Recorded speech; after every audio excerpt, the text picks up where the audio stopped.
लेकिन जो practical problem है वो मैं आपको बता रहा हूँ कि ये जड़ है। विलेन कौन? शिवपाल यादव है? नहीं विलेन नहीं, शिवपाल जी बड़े भोले आदमी हैं, अच्छे आदमी हैं और मैं विलेन किसी को नहीं कहता। हर आदमी अपनी अपनी जगह अपने से काम कर रहा था, लेकिन जो दिक्कत आई है मुख्यमंत्री को, नेताजी को, उसकी वजह हमने आपको साफ कर दी है। जो रिश्ते हैं ये जाहिर सी बात है, वो हम हर समय बच्चा ही समझेंगे, जबकि ये भी सही है वो बच्चे हैं नहीं, बहुत परिपक्व हैं। तो आप यहाँ पे जैसे आप इलाहाबाद में तो आप जनता कैसे? जनता देखिए, हमने उस दिन मीटिंग में भी कहा था कि एहसास सबसे बड़ी चीज होती है। हम बहुत जल्दी ऐसा एहसास करा देंगे कि हर जरूरतमंद को लगेगा कि हम उसके दरवाजे चौखट पर खड़े हैं। और अब तो टेलीफोन का जमाना है, और टेलीफोन के जमाने को प्रधानमंत्री तो और मॉडल करा रहे हैं। सारे काम टेलीफोन पे होते हैं, लेकिन मैं कानपुर में खुद रहूंगा, समय दूंगा। ये बगल में मेरे छोटे भाई बैठे हैं, ये सिर्फ छोटे भाई ही नहीं, एक कामयाब विधायक भी रहे, ये विधायक रह चुके हैं, ये परमानेंट रहेंगे। चुनाव में भी जहां मैं नहीं पहुंच पाऊंगा इसलिए कि मुझे बहुत सारी विधानसभाओं में जाना है, कई विधानसभा में मुझको जाकर मीटिंगें करना है, अपनी बात कहना है। जहां कम पहुंच पाएंगे वहां हमारे परिवार के लोग पहुंचेंगे, ये पूर्व विधायक अशरफ साहब पहुंचेंगे क्योंकि मेरे छोटे भाई भी हैं। आप किस अखबार से हैं? हम दैनिक जागरण में अखबार से हैं। अच्छा और जीत जाएंगे तो हम माशाल्लाह दांत भी आपका लगवाएंगे। अतीक भाई एक सवाल अच्छा उनका जायज सवाल है।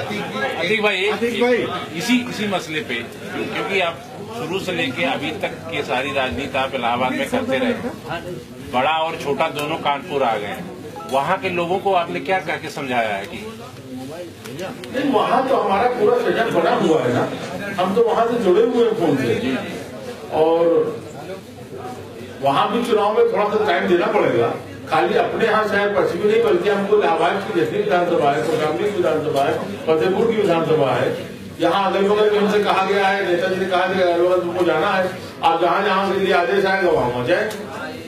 अतीक भाई, जब भी इस तरह के कुछ प्रत्याशी बाहर से आता है तो उसे पैराशूट प्रत्याशी कहा जाता है मीडिया की शब्दों में। उसका असर पड़ता है जो लोकल नेता होते हैं उनके ऊपर, क्योंकि वो भी 5 साल मेहनत करते हैं इस उम्मीद के साथ कि जब समय आएगा तो उनको टिकट मिलेगा। तो इसका कितना असर आप अपने चुनाव पे देख रहे हैं? हम उतना ही असर देख रहे हैं जितना असर मुरली मनोहर जोशी जी को पड़ा था। अब आप बताइए, उनको तो शानदार एमपी बना दिए लोगों ने, तो हमें शानदार एमएलए काहे बना दिए? तो आपको लगता है वही असर पड़ेगा और वैसी चीज करेंगे? जोशी जी भी का असर पड़ा, इतना कस के आप लोगों ने अपनाया, तो हम तो चाहेंगे कि उनसे ज्यादा से जो जोशी जी 4 महीने में एक बार आते हैं, आप ऐसा मत करिए। नहीं, अब वो देखिए वो एक अलग बात है, वो पार्लियामेंट के सदस्य हैं, पार्लियामेंट का आदमी कम रहता है क्षेत्र में, विधानसभा के आदमी को ज्यादा रहना चाहिए। एक ट्रैक्टर का पैसा अधिवेशन 5 तारीख वाला कैंसिल कर दिया जी। उसके पहले जो विधायकों की बैठक में बुलाया तो उसमें 30 विधायक केवल शिवपाल के कहने पे आए थे, जबकि अखिलेश यादव की बैठक में 200 विधायक आए। देखिए, आपको लगता है एक चीज हम आपको समय की मांग हो गई है? नहीं, देखिए वो समय की मांग तो है ही है, लेकिन हम आपसे एक बात बताएं, विधायक बुलाए थे, मुख्यमंत्री को जरूरत होती है विधायक की, पार्टी को जरूरत विधायक की नहीं होती है। उनको विधायक बुलाना था, विधायकों को जाना था, इसलिए मुख्यमंत्री बने रहने के लिए विधायक जरूरी है। तो वो विधायक कितने पहुंच गए इसका तो कोई मतलब ही नहीं है।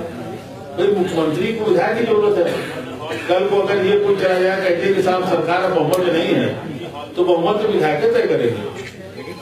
लेकिन कयास तो यही लगाया गया ना कि 30 विधायक केवल पहुंचे तो उन्होंने 5 तारीख का अधिवेशन इसलिए। जहाँ तक मुझे जानकारी मैं भी था, मुझे जानकारी 30 भी नहीं थे, जाएंगे, वो मुख्यमंत्री के साथ जाएंगे। हो सकता है गवर्नर के यहाँ जाना पड़ता, हो सकता है बहुमत दिखानी पड़ती, तो वो तो मुख्यमंत्री के पास जाएंगे। मेरे समझ से 30 दिन नहीं, शायद मैं तो था वहाँ। फिर नरेश अग्रवाल पर जो कार्रवाई की गई बाहर निकालने की और एक और उनके साथ कार्रवाई की गई, फिर ये कहाँ तक आपको लगता है? अब वो कार्रवाई देखिए राष्ट्रीय अध्यक्ष की है, राष्ट्रीय अध्यक्ष ने कार्रवाई किया है और अनुशासनहीनता भी किया है। अब नरेश अग्रवाल जी विधायक थोड़ी है, वो राज्यसभा मेंबर है, तो वो कार्रवाई उन्होंने किया है अनुशासनहीनता पे, तो वो तो पार्टी का मामला है। राष्ट्रीय अध्यक्ष कौन है? राष्ट्रीय अध्यक्ष कौन है? अब ये मामला तो पेंडिंग हो गया इलेक्शन आयोग का, कोर्ट में क्या होता है। नहीं, पार्टी ने तो तय कर दिया ना, मुलायम सिंह मान नहीं रहे, मुलायम सिंह पहले से है, तो आप किसको मान रहे हैं? नहीं, हम नेता अपना मुलायम सिंह यादव जी को ही मान रहे हैं। वो तो चूंकि उन्होंने प्रदेश अध्यक्ष बनाया, अब नया प्रदेश अध्यक्ष बचेगा तो पुराने नेमप्लेट हटी जाएगी। यानी आप मान रहे पुराने प्रदेश अध्यक्ष, यानी शिवपाल जी पुराने प्रदेश अध्यक्ष? अगर जो अधिवेशन किया गया उसको सही माना जाए तो उसके हिसाब से तो अब नए प्रदेश अध्यक्ष रोड बना दिए हैं। ये सीधे तय होंगे इलेक्शन आयोग में। कार्तिक जी ये बताइए, सिंबल जिसको मिलेगा उसके साथ रहेंगे आप ताकि अगर मुलायम सिंह जी जैसे आज अखिलेश जी की तरफ से अप्लाई किया गया है? हमने फिर कहा हमारे नेता मुलायम सिंह यादव है, हमारे सिद्धांत और असूल मुलायम सिंह के साथ है, हमारी चाहत और दिल अखिलेश के साथ है। अच्छा, इलाहाबाद में जो आपके साथ विवाद हुआ है और उस कानपुर में इससे भी कहा गया कि बहुत से लोग आपके साथ है, बहुत बड़ा गाँव लेके आए।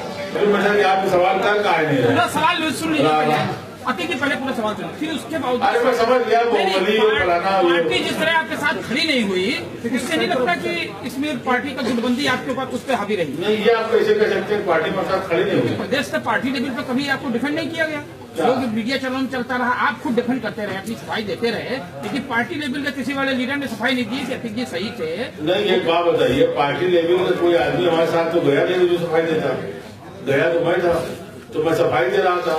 आप लोग तो नोटबंदी को ठंडा करने के लिए और दिमाग बटाने के लिए 3 दिन तक पूरे नेशनल मीडिया पे खाली सीएट गए, वहाँ गुंडागर्दी फलाना, 3 दिन तक आप चलाते रहे, तो नहीं नोटबंदी हल कर पाया। आपकी सफाई भी तो रखी गई, आपने जो बात कही उसको रखा तो गया। हाँ, नहीं, मेहरबानी उसको आपने रखा, लेकिन हम आप लोगों से एक सवाल करना चाहते हैं। हालांकि आप इलेक्ट्रॉनिक मीडिया के लोग हो, जहाँ कोई कमी हो गई होगी हमें बोलने में, वही चलाओ कहीं जानते हैं, बढ़िया बात तो आप में चलाओगे। कितना लंबा तो चलने से रहा, आपके मौका में आप घेरे हो तो हम बात कर रहे हैं। आप पुराने को भी टाइम देते हैं आप मैं समझता हूँ यार, बहुत देखिए, हम सिर्फ एक बात कहेंगे और खास तरीके से इलेक्ट्रॉनिक मीडिया के साथियों, आप चौथा स्तंभ हो, बहुत मजबूत स्तंभ हो, इससे हमें इनकार नहीं है, लेकिन आप ये देखो कि मुझको 5-5 मरतबा जनता ने विधायक बनाया, सांसद बनाया, अदालत हमको मना नहीं करती, इलेक्शन आयोग हमको परमिशन देता है, संविधान हमको अधिकार देता है, जनता हमको चुनती है, तो क्या इन चीजों को आप झुका दोगे? माफिया क्यों कहते हैं लोग? नहीं, ये तो सवाल हम माफी से कर रहे हैं। ऐसे लोग माफिया कहते हैं जिनको माफिया का मतलब भी नहीं पता कि माफिया का माने क्या होता है। बाहुबली कहते हैं। अभी उस दिन मैंने एक अखबार के साथी से कह दिया कि भैया बाहुबली जो है भगवान के बहुत से नाम है, उसमें एक नाम बाहुबली भी है। उन्होंने पूरी बात को हटा दिया और कहा अतीक ने अपने आप को भगवान कहा। बताइए, ये तो हालत है। अरे भाई, बाहुबली कहा जाता है, माफिया कहा जाता है, माने किसी को पता नहीं है। लेकिन हम ये कह रहे हैं कि ये 4 बड़ी संस्थाएं, क्या इससे ऊपर कोई है? अदालत से ऊपर कोई है? संविधान से ऊपर कोई है? इलेक्शन आयोग इतने कागज जमा कराता है कि शरीर कहे कि बाल गिन लेता है कि क्या हाल है, तब परमिशन देता है। माफिया शब्द से क्या पॉलिटिक्स में कोई आपको एडवांटेज मिलता है क्या?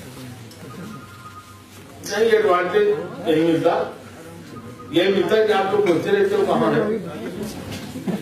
आप लोग कोई भी जगह करते रहते हो। वोट में कुछ तब्दीली होती है क्या? उसमें बढ़त होती है क्या उससे? नहीं, वोट इसका असर नहीं होता। देखिए, ऐसा है कि अगर आप दूसरों के लिए संघर्ष कर रहे हैं, मुकदमे लग रहे हैं, जेल जा रहे हो या कुछ भी हो रहा है, कोई माफिया कह रहा हो, कुछ कह रहा हो, जनता वो बड़ा फेलिंग होता है, जनता उसको देखती है। अगर आप किसी अपने स्वार्थ के लिए अगर आप कुछ कर रहे हो, वो फेलिंग नहीं होता। जब आपका टिकट फाइनल हुआ तो मुस्लिम क्षेत्र जो भी है वहाँ एक चर्चा हुई कि बड़ा दबंग है, आ रहा है। हाँ, तो दबंग नेता तो होने चाहिए अगर काम न करवा सके। अगर डीएम न मानेगा, अगर 1 बजे रात में यहाँ पर काम है और मैं विधायक हूँ, तो जनप्रतिनिधि अगर 1 बजे रात में जाग रहा है, जिलाधिकारी भी रात में जागेगा तो कैसे जाएगा? ये तो एडवांटेज मिला ना आपको। नहीं, ये एडवांटेज आप भी ले सकते हो। आप भी दबंग राजनीति करो, उसमें क्या दिक्कत है? आप दबंग पदकारते करो कि अगर हमको जिलाधिकारी से पूछना है तो बताए, भागेगा कहाँ जिलाधिकारी? हम लोगों ने रात में 2 बजे आईजी उठा दिया। दबंगई करना राजनीति में कोई गलत बात नहीं है। नहीं, आप दबंगई किसको कह रहे हैं? काम करना गलत बात नहीं है। काम